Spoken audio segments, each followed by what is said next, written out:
All right, we Yeah. are live. It's fantastic. Pull it up real quick. All right. So, welcome everybody. This is Undisputed NASCAR Talk Show with Clay and Brenton, where pretty much anything we can say could probably be disputed. But this week, we have a great show for you. We've got some cool stuff lined up. We've got some surprises for you. We've got picks. And we had an pretty awesome Coke 600. So we're going to start off right with that. Clay, Coke 600. How was it? Well, Sunday was an awesome day for racing. The Monaco race in the morning, and then the Indy 500 in the afternoon, and then the Coke 600 all night. So if you love racing, Sunday was the day for you. Yes, always the best. Which happened to be my birthday, so a great birthday gift, a full day of racing. Happy birthday! Yes, indeed. So I believe Lewis Hamilton won. The Monaco is pretty cool. He's like one of the UF1 drivers that I actually know and like, so that was cool. And then Simon Pagenaud won at Indy. That was a really wild race. Lots of crazy racing. A lot of fun to watch that race. And then the Coke 600, even though it wasn't quite as exciting as the All-Star race, it was still a good race. A lot of lead changes. And I hate to always come back to this, but there was a good wreck. Yeah, there really was. Which unfortunately leads me into one of my hot and nots. Obviously Martin Truex Jr. was very hot on Sunday. He didn't start off as a major contender in the race, but as the race went on, he just got stronger and became the best car of the night. I thought Kyle Busch was going to be the man to beat Sunday, but he just kind of settled into being a second, third place car, and he even said that after the race. So, Martin was the man to beat. Joey Logano came to life. All those guys were hot Sunday, but of course they're always hot.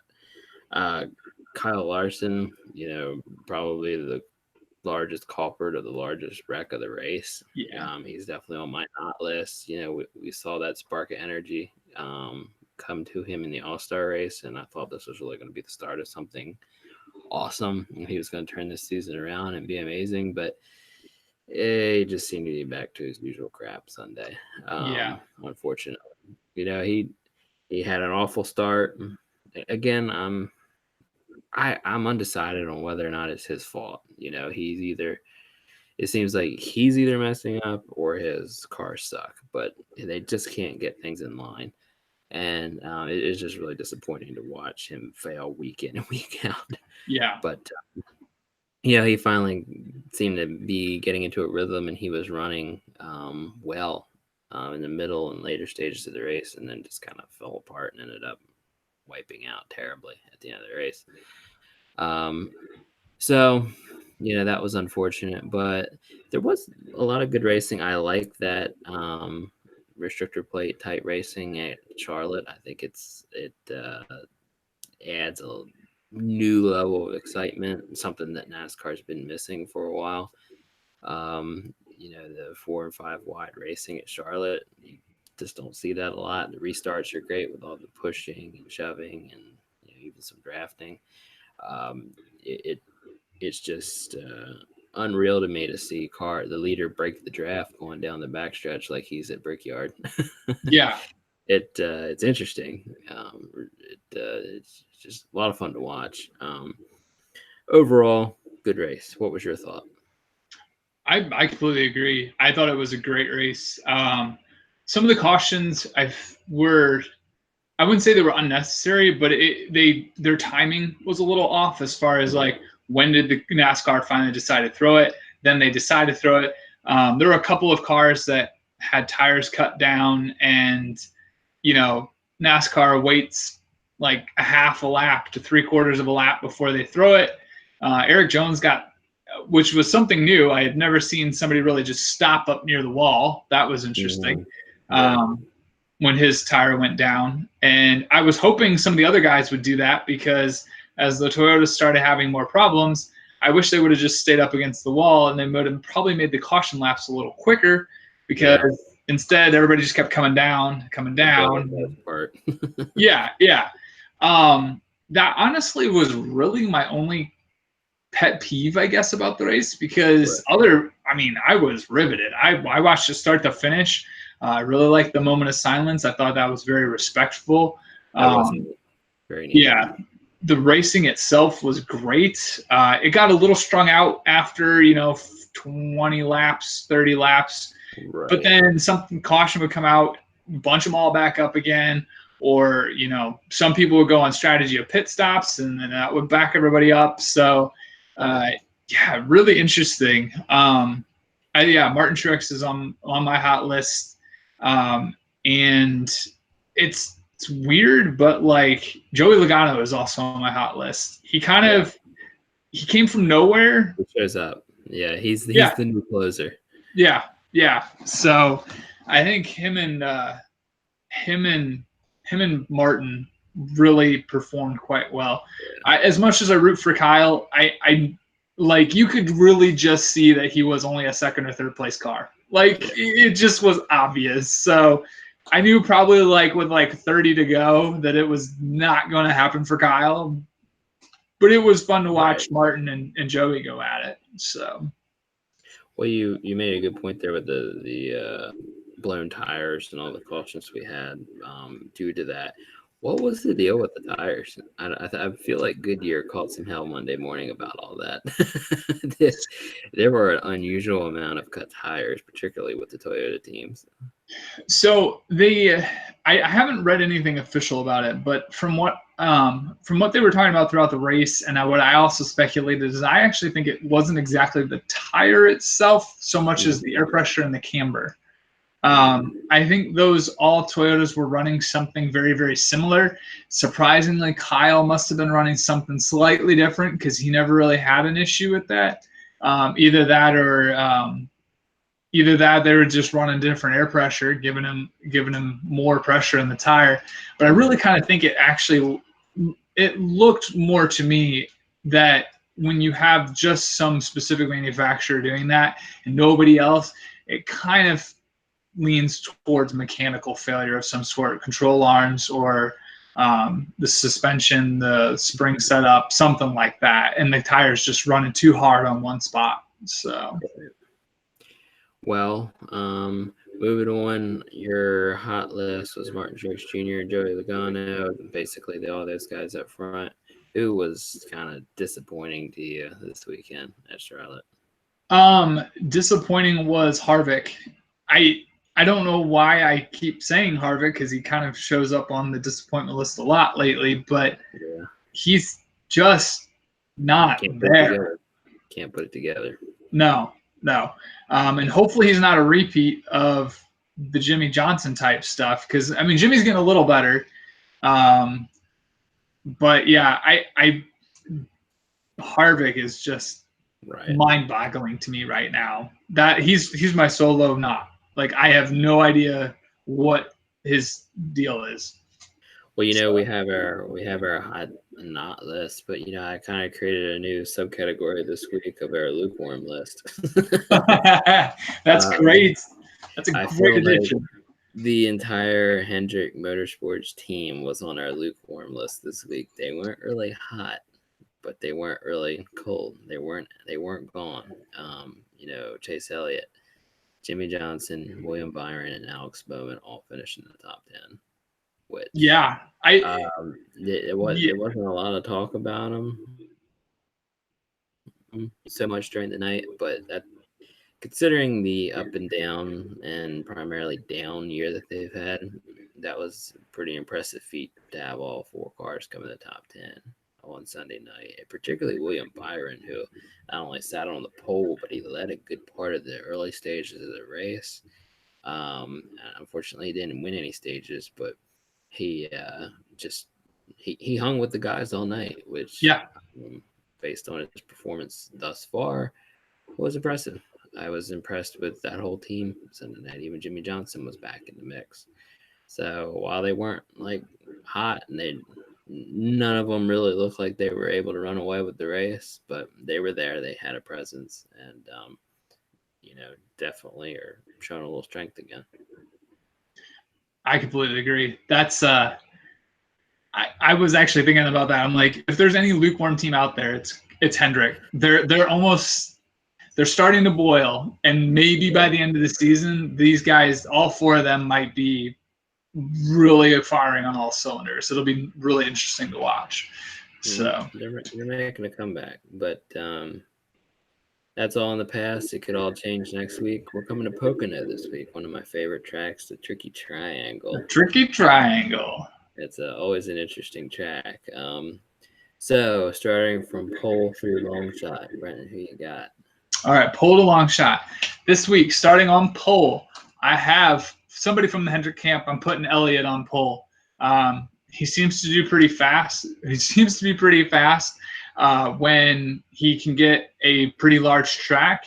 I know obviously he does Dover pretty well, but he can also do the larger tracks. So I picked Elliott for pole. Went straight down the Hendrick camp and put Byron as stage one. He normally tends to be more of the pole and Elliott the stage one, but I'm going to flip-flop him this week. Can't hurt. Both of them are. You never know. Yeah, both of them are easy contenders for that type of position of pole in stage one. Stage two, I went over to the Penske camp, and I just Blaney, if he could get something together, he's riding below the radar. He's part of that kind of lukewarmness. He's not terrible, but he's not doing great. Hopefully he can get something together. Stage two. And I pulled a real wild one. You would figure for a long shot, I would have pulled this guy, but I actually think he's going to win because I don't think that anybody has given him enough credit this year. I picked Kurt Busch for winner. I think he can do it. And then, which is weird because my long shot is Kevin Harvick. So I really tossed up the salad mix this week because last week I just did not do well. So at this point, I'm having fun. I started off really strong, and it all went to hell from there. I know you did really good. You got the pole, and yeah, that was about it. Yeah, the rest fell apart. Well, hoping to do a little bit this week for pole at Pocono. He's won here before, and he's been good on qualifying day a lot this year. I got Ryan Blaney on pole for the race. Stage one, I'm going to stick with Penske. Joey Logano. I got Joey Logano for stage one. Solid. This doesn't really coincide with what we were talking about him being a later stage kind of performer. But I just see him doing well earlier in the race this week. And honestly, I would not be surprised at all if my stage one pick and my stage two pick swap. Because my stage two pick is Denny Hamlin. He's shown some strength this year, and he has a statistically strong performance at Pocono. He's won there at least a couple times.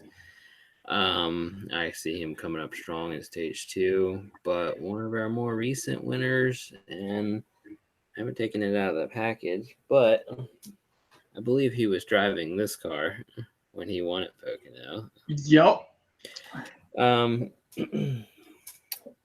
He hadn't been in victory lane in a couple weeks, so I think it's about time for him to come back.